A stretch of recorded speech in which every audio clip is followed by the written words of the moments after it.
ಗ್ರಾಮೀಣ ಜನತೆಗೆ ಬಯಲು ಪ್ರದೇಶದಲ್ಲಿ ಪಂಚಾಯತ್ ವತಿಯಿಂದ ನಿರ್ಮಿಸಲಾದ ಕಾಲುದಾರಿ ಒಂದೇ ಮಳೆಗೆ ಕುಸಿದು ಬಿದ್ದಿದೆ.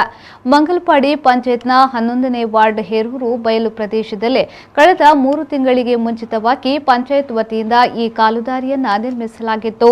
ಬದಿಯಾರ್ ಕಳಾಯಿ ಬಯಲು ಪ್ರದೇಶದಿಂದ ವಿದ್ಯಾರ್ಥಿಗಳ ಸಹಿತ ನೂರಾರು ಮಂದಿ ಈ ಕಾಲುದಾರಿಯನ್ನು ಆಶ್ರಯಿಸುತ್ತಿದ್ದಾರೆ.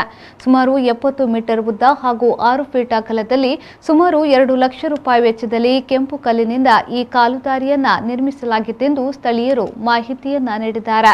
ಸುರಿದ ಮಳೆಗೆ ಒಂದು ಭಾಗದ ಕಲ್ಲು ಪೂರ್ಣವಾಗಿ ಕುಸಿದಿದ್ದು ಇನ್ನೊಂದು ಭಾಗದ ಕಲ್ಲುಗಳು ಕುಸಿಯುವ ಹಂತದಲ್ಲಿದೆ. ಈಗಾಗಲೇ ಪಂಚಾಯತ್ ಅಧಿಕೃತರಿಗೆ ಮಾಹಿತಿ ನೀಡಿರುವುದಾಗಿ ಸ್ಥಳೀಯರು ತಿಳಿಸಿದ್ದಾರೆ. ಕಳಪೆ ಕಾಮಗಾರಿಯಿಂದ ಒಂದೇ ಮಳೆಗೆ ಕಾಲುದಾರಿ ಕುಸಿದಿರುವುದಾಗಿ ಸ್ಥಳೀಯರು ಆರೋಪಿಸಿದ್ದಾರೆ. ಸಂಬಂಧಪಟ್ಟವರು ಕೂಡಲೇ ಇತ್ತ ಕಡೆ ಗಮನ ಹರಿಸುವಂತೆ ಆಗ್ರಹಿಸಿದ್ದಾರೆ.